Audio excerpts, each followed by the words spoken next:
तुम सभी का स्वागत है। I am not that kind of terror के इस एपिसोड में। और इस एपिसोड में तुम सबको काफ़ी मज़ा आएगा और कुछ भूल चूल हो सकती है इसमें, तो माइंड मत करना। तो चलो स्टार्ट करते हैं वीडियो को। इस चैप्टर के स्टार्टिंग में हमें बताया जाता है एक 8 साल की लड़ाई, जहाँ पर लड़ाई हुई थी एम्पायर की ग्लोरी के लिए। और कुछ लोग ऐसे थे जो फ्रंट लाइन में खड़े होते हुए सबको मार रहे थे। और फिर दिखाया जाता है हमारे एमसी को, जो किसी को मारते हुए कहते हैं कि ये सभी लोग बस मीट के शील्ड हैं और इन्हें छोड़ दिया है एम्पायर के द्वारा। और जो ये लड़ाई हुई थी ये किसी हेल से कम नहीं था। और दिखाया जाता है 2 एम्पायर के वॉरियर्स एक दूसरे से लड़ रहे थे और कहते हैं कि अब हमें अपने एम्पायर को बचाना ही होगा। और मैंने इस एम्पायर को जिताने के लिए अपना सब कुछ दे दिया, या तक कि अपने लाइफ को सेक्रीफाइस करने के लिए भी तैयार था। फिर मन में हमें कहता है कि तुम्हें क्या लगता है कि ये सब सच है? बिल्कुल नहीं। तुम्हें क्या लगता है? मैं कभी भी नहीं चाहता था कि अपने लाइफ को सेक्रीफाइस करूँ इस बैटलफील्ड में, लेकिन जो एम्पायर लोग हैं उन्होंने मुझे ज़बरदस्ती इस हेल में फेंक दिया। और दिखाते हैं हमारा एमसी को, जो काफ़ी ज़्यादा जख्मी हो चुका था और उस वक्त मेरे पास मरने के सिवा और कोई रास्ता भी नहीं था। फिर दिखाया जाता है हमारा एमसी के पीछे कोई आ चुका था और हमारा एमसी पीछे देखते हैं, जहाँ पर और कोई नहीं हमारा एमसी का एक डार्क सेल्फ होता है। और वो चीज़ हमारे एमसी को पकड़ते हुए कहता है कि तुम्हें रिवेंज लेना होगा। और ये सब सपना देखते हुए हमारा एमसी घबराते हुए उठ जाता है और सांस लेते हुए कहते हैं कि क्या मैंने अभी क्या सपना देखा? मुझे तो ये सब हकीकत लगने लगा था। ये काफ़ी ज़्यादा डरावना था। और उठते हुए कहते हैं कि क्या ये मेरा रूम है? और बगल में एक जन कहते हैं कि आप उठ चुके हो। और हमारा एमसी देखता है कि वहाँ पे एडी और बेन आ चुके थे। और एडी कहता है कि क्या आपको पता है आप पूरे दिन से सो रहे हो? और फिर बेन कहते हैं कि मैंने तुम्हें ट्रीट कर दिया है जब तुम सो रहे थे, और तुम्हें पता है तुम जब यहाँ पे आए थे तुम पूरे खून से सने हुए थे। और हमारा एमसी कहता है कि क्या आप लोग क्या बात कर रहे हो? और सबसे बड़ी बात, मैं यहाँ पे आया कब? और फिर एडी हमारे एमसी को बताता है कि जो क्रीचर्स का हंट था वो सक्सेसफुल रहा और बचे हुए कुछ मॉन्स्टर घबराते हुए यहाँ से भाग गए थे। और मैंने देखा कि आप अनकॉन्शियस फील कर रहे थे, इसलिए मैं आपको यहाँ पे कासल वापस ले आया ट्रीटमेंट के लिए। और कहते हैं कि मुझे माफ कर दो, अगर मैं स्ट्रॉन्ग होता तो। और हमारा एमसी बात करते हुए चिल्लाते हुए कहते हैं कि क्या मिशन ओवर हो चुका है? और तुम्हारे से मतलब क्या कि मैं अनकॉन्शियस फील कर रहा था? और फिर बेन हमारे एमसी को बताता है कि अरे नहीं, तुम शायद टेम्परेरी मेमोरी लॉस से गुजर रहे हो। वैसे ये सेंस भी बनाता है क्योंकि तुम काफ़ी ज़्यादा घायल थे और तुमने उन मॉन्स्टर को काफ़ी ब्रूटली मारा था। और तुम जो काफ़ी ज़्यादा घायल थे, तो अब तुम कैसे फील कर रहे हो? और फिर हमारा एमसी मन में कहता है कि ये क्या बात कर रहा है? और हमारा एमसी कहते हैं घबराते हुए, क्या मेमोरी लॉस? और पैनिक करते हुए सोचता है कि रुको, ये सारी मेमोरीज है क्या? और फिर घबराते हुए कहते हैं कि मैंने ड्रंक करके कुछ स्टूपिड हरकत तो नहीं कर दी? और कहते हैं कि ये इंजरी नहीं थी, ये ब्लैकआउट था। ये हो सकता है कि मैं ड्रंक होकर रैम्पेज में चला गया था और सबको हरा दिया। और तभी दिखाया जाता है बेन हमारे एमसी को कहते हैं कि डीमन, तुम्हारे जो ज़रूरत क्रॉप्स हैं उन्होंने इस मिशन को आसानी से कंप्लीट कर दिया। और मैंने ये भी सुना था कि तुम लोग बहुत कम थे, बट तुमने जो उन मॉन्स्टर को मारा तो बाकी सबके अंदर भी काफ़ी ज़्यादा जोश आ गया। और हमारा एमसी कहते हैं कि क्या मैं कुछ ब्रेवली कर भी सकता हूँ? और बेन कहते हैं कि तुम मॉडेस्ट हो। और हमारा एमसी कहता है कि मैं गिव अप करना चाहता हूँ। और फिर हमारा एमसी मन में सोचता है कि सीरियसली मैंने कुछ किया भी था? मुझे लगा था कि एडी और बाकी क्रॉप्स के मेंबर ने इस सिचुएशन को संभाल लिया था। और फिर हमारा एमसी एडी से पूछता है कि मुझे माफ कर दो एडी, अगर मैंने ध्यान से कदम बढ़ाया होता तो तुम सबको इतने मुसीबत में नहीं पड़ते। और इस चीज को सुनते हुए एडी कहते हैं कि ये आप क्या बोल रहे हो? आपने सब चीज को काफी अच्छे से संभाला था। आपने तो लगभग अकेले ही सारे मॉन्स्टर को अकेले ही मार दिया था।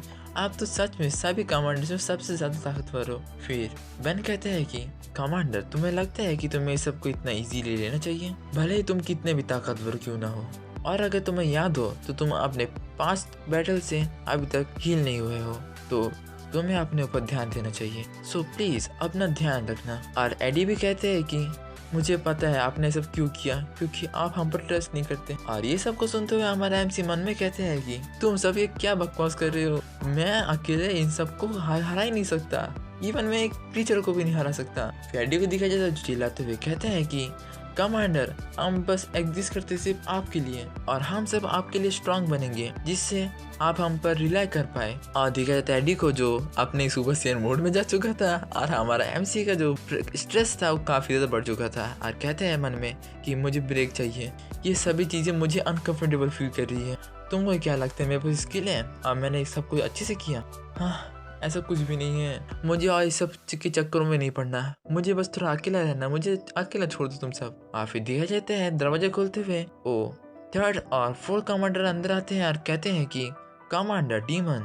फोर्थ कमांडर हमारे एमसी से पूछते हैं कि मैंने सुना था कि आप काफी जख्मी हो। और थर्ड कमांडर चिल्लाते हुए उस पर कहते हैं कि तुम अपने आवाज को धीमे रखो, वो अब भी अपने रिकवरी पर है। जिस चीज को सुनते हुए वो फोर्थ कमांडर कहती है कि तुम मेरे से भी ज्यादा चिल्ला रहे हो और तुम तो फॉलो करते करते मेरे पीछे यहाँ तक आ गए। और फिर थर्ड कमांडर कहते हैं कि तुम मेरे साथ ऐसे बकवास हरकत करना बंद करो, मैं बस अपना रिस्पेक्ट शो करने आया था कमांडर डीमन को। और हमारा एमसी मान में बोलते हैं कि तुम दोनों यहाँ पे क्या कर रहे हो।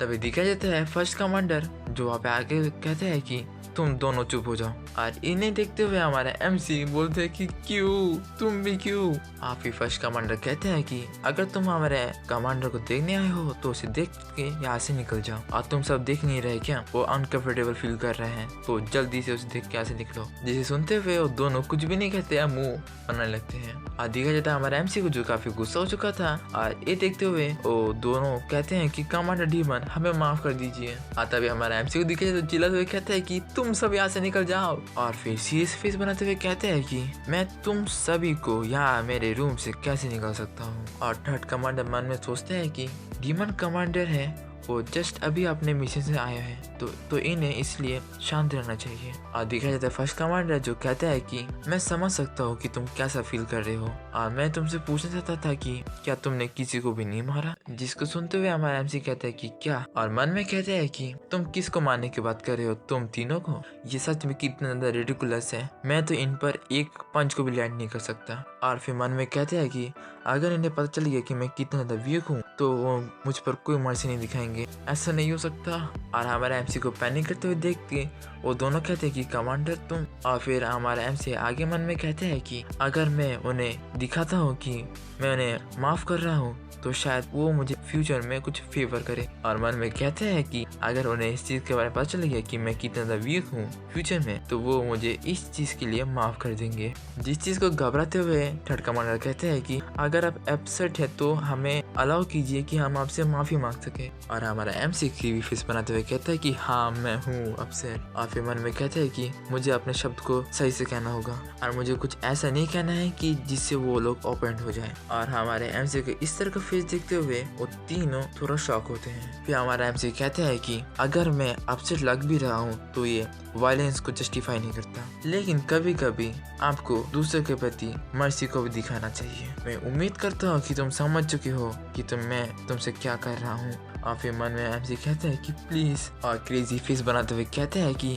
मैंने तुम्हें जैसे माफ कर दिया वैसे तुम सभी मुझे माफ कर दो। और हमारे एमसी के इस हरकतों को देखकर वो तीनों कहते हैं कि हम समझ चुके हैं। जिसे सुनते हुए हमारे एमसी कहते हैं कि क्या, कंफ्यूज होते हुए बोलते हैं कि अभी यहाँ पे क्या हुआ आखिर, क्या हमने कुछ ज्यादा ही बोल किया। फिर देखा जाता है फर्स्ट कमांडर को जो मन में बोलते हैं कि ये जब अपने फॉरगिवनेस को दिखाता है तब ये काफी ज्यादा स्कैरी दिखता है। फिर कहते हैं कि वैसे मैंने सुना है कि जो मिशन था वो काफी अच्छी तरीके से हो गया, ग्रेट वर्क। जिसके बाद देखा जाता है फोर्थ कमांडर जो काफी खुश होते हुए कहती है कि क्या आपको पता है कि सभी कासल में आपके बारे में ही, आपके एक्शन के बारे में बात कर रहे हैं और कैसे आपने अकेले ही आधे से ज्यादा क्रीचर्स को अकेले ही मार दिया। जिसे सुनते हुए हमारा एमसी खांसते हुए कहते कि क्या, और फोर्थ कमांडर पूछते हैं कि आप ठीक तो है ना। और हमारा एमसी कहते हैं कि हाँ मैं ठीक हूँ। और फिर मन में कहते हैं कि आखिर मैंने किया क्या था और ये सब यूज है क्या आखिर। और फिर कहते हैं मन में कि तुम क्या क्रेडिट की बात कर रही हो, लेकिन जो बाकी लोगों ने काम किया था उसका क्या।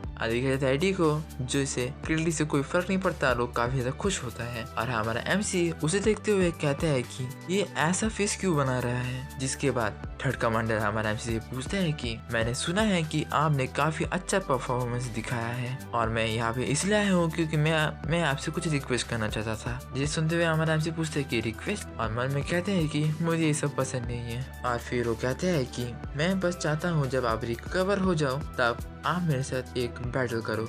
जिसे सुनते हुए हमारा एमसी कहते हैं कि क्या बैटल, और फिर मन में कहते हैं कि तुम थर्ड कमांडर जो खुद डीमन किंग का बॉडीगार्ड है वो चाहता है कि मैं उससे लड़ूं। और दिखाई देता है कि हमारा एमसी की हालत काफी ज्यादा खराब होती है और इस सीन के साथ हमारा ये एपिसोड भी एंड हो जाता है।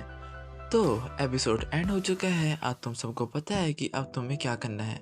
लाइक करो, सब्सक्राइब करो नए हो तो, और नया जो पार्ट है वो भी जल्दी आएगा, ऑलमोस्ट संडे तक तो आ ही जाएगा। और जो मैं एक नई सीरीज स्टार्ट करने वाला हूँ तो उसका नेक्स्ट, तो जो इंटरेस्टेड है वो देख सकते हैं। और वीडियो को ये पे एंड करते हैं, तो ठीक है।